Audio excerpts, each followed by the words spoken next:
आप सुन रहे हैं द सच रेडियो।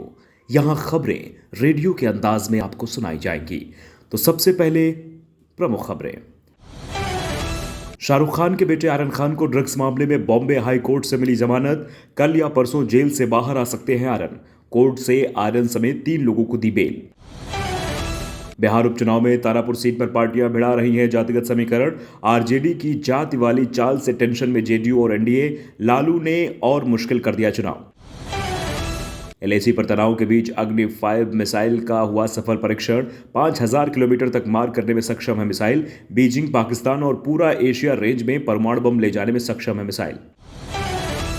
अब खबरें विस्तार से।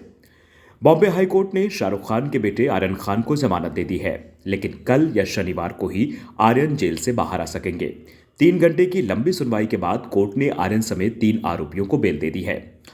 बॉम्बे हाई कोर्ट में दोपहर 3 बजे से सुनवाई शुरू हुई। उसके बाद शाम को लगभग 4:45 पर कोर्ट ने अपना फैसला सुनाया। महाराष्ट्र में एनसीबी के अधिकारी समीर वानखेड़े का नया विवाद मोड़ लेता जा रहा है। अब उनके बचाव में उनकी पत्नी एक बार फिर सामने आ गई हैं। उन्होंने ट्विटर पर आके सीएम उद्धव के नाम एक चिट्ठी लिखी है, जिसमें वो अपने पति को बचाने की बात कह रही हैं। दरअसल उनके पति पर रिश्वत के साथ साथ गलत दस्तावेज प्रस्तुत करने के आरोप लगे हैं, जिसके बाद से ही समीर वानखेड़े की मुश्किलें कम होने का नाम नहीं ले रही हैं। महाराष्ट्र सरकार में मंत्री नवाब मलिक ने एक के बाद एक खुलासे करते हुए समीर और उनके परिवार की चिंता बढ़ा रखी है। अगर नवाब मलिक के आरोप सच हो जाते हैं तो समीर वानखेड़े का जेल जाना सुनिश्चित है। इस बार के 5 राज्यों के विधानसभा चुनाव में महंगाई अहम मुद्दा बनने वाला है। खासतौर पर पेट्रोल और डीजल के दामों को लेकर जनता इस बार वर्तमान सरकार से खासा नाराज है। इसलिए यूपी सरकार ने जनता को राहत देने के लिए नया प्लान तैयार किया है। यूपी के सीएम योगी आदित्यनाथ ने इसको लेकर एक बैठक बुलाई, जिसमें यह तय किया गया कि चुनाव से पहले कैसे पेट्रोल डीजल के दामों को कम किया जाए, जिससे आम जनता को थोड़ी राहत मिल सके, क्योंकि ये महंगाई सरकार के लिए चुनाव में बड़ा रोड़ा बन सकती है। यूपी में विधानसभा चुनाव से पहले बीजेपी का लिटमस टेस्ट होने जा रहा है। राज्य में विधानसभा चुनाव से पहले विधान परिषद की 36 सीटों पर चुनाव होना है।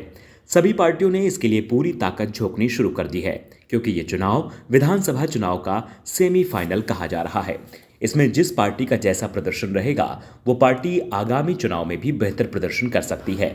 इन सभी सीटों का कार्यकाल 7 मार्च 2022 को समाप्त हो रहा है, जिस वजह से पहले इन सीटों पर चुनाव कराए जाएंगे। इसके बाबत चुनाव आयोग ने सरकार से वोटर्स की लिस्ट मांगी है, ताकि समय पर चुनाव को संपन्न कराया जा सके। ऐसा अनुमान है कि दिसंबर में तारीखों का ऐलान हो सकता है। उत्तर प्रदेश की योगी सरकार दीपावली के अवसर पर राज्य कर्मचारियों के लिए खजाने का पिटारा खोलने जा रही है। इस बार योगी सरकार कर्मचारियों को पहले ही दिवाली बोनस देने जा रही है। इसका लाभ लगभग यूपी के 28 लाख कर्मियों को मिलेगा। प्रदेश में आगामी विधानसभा चुनाव को देखते हुए सियासी माहौल तेजी बदलता दिख रहा है। सपा सत्ता में आने के लिए पूरे दमखम के साथ चुनावी मैदान में उतर चुकी है। अखिलेश ने आजमगढ़ में 130 मेधावी छात्रों को लैपटॉप वितरण किया। उन्होंने कहा कि भाजपा ने छात्रों को लैपटॉप, टैबलेट और वाईफाई की सुविधा देने को कहा था, लेकिन आज तक नहीं दिया। इसलिए सरकार को आईना दिखाने के लिए वे आज लैपटॉप बांट रहे हैं और आगे भी भविष्य में बांटते रहेंगे। राजस्थान में जल्द ही मंत्रिमंडल विस्तार हो सकता है। कई नई चेहरों को भी तरजीह दी जा सकती है। राजस्थान कांग्रेस प्रभारी अजय माकन ने इस बात को हवा दे दी है। जयपुर में जब उनसे मीडिया ने सवाल किया कि मंत्रिमंडल विस्तार कब होगा, तो उन्होंने मुस्कुरा के जवाब दिया कि बहुत जल्द। इसके बाद सचिन पायलट के कैंप की बात भी उठने लगी। क्या उनके समर्थकों को इस बार मंत्री पद मिलेगा या नहीं? तो इस पर जवाब देते हुए अजय माकन ने कहा कि कोई कैंप नहीं है, हम सब एक हैं।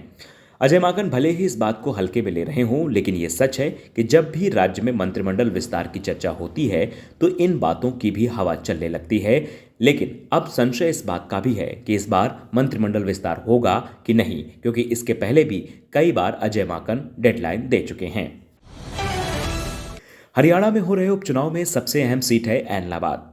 जिसको लेकर सभी पार्टियां जोर आजमाइश कर रही हैं। लेकिन यहां सबसे बड़ा सवाल ये है कि इस बार किसान किसके पाले में जा रहा है, क्योंकि किसानों के आंदोलन के बाद पहली बार हरियाणा में चुनाव होने जा रहे हैं। अगर यहां से भाजपा को पटखनी लगी तो यूपी चुनाव पर इसका सीधा असर देखने को मिलेगा, क्योंकि ये कहा जा रहा है कि किसान आंदोलन में हरियाणा और पश्चिमी यूपी के किसान हैं। ऐसे में बीजेपी के लिए ये सीट बहुत बड़ी चुनौती होने वाली है, क्योंकि ऐलनाबाद के किसान बीजेपी से खासा नाराज हैं।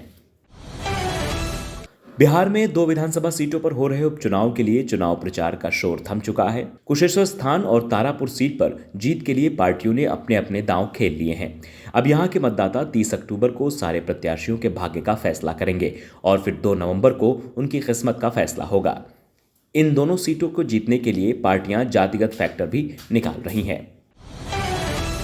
बिहार के उपचुनाव में सबसे ज्यादा चर्चा हो रही है कन्हैया कुमार की, जो अभी हाल फिलहाल में एनसीपी छोड़कर कांग्रेस में शामिल हुए हैं।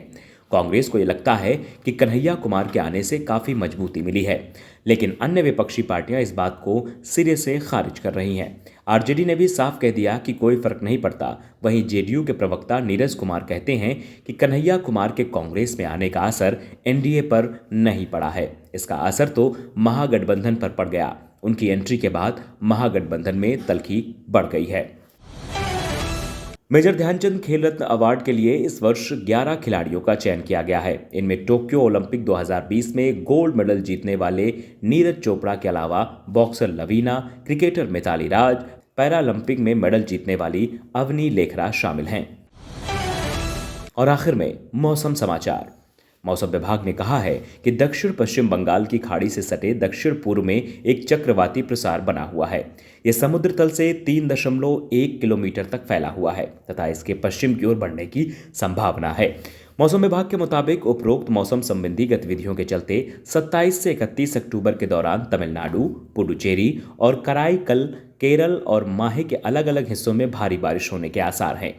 28 से 31 अक्टूबर के दौरान तटीय आंध्र प्रदेश में तथा 29 से 31 अक्टूबर के दौरान दक्षिण आंतरिक कर्नाटक और रायलसीमा में मूसलाधार बारिश होने का अनुमान है।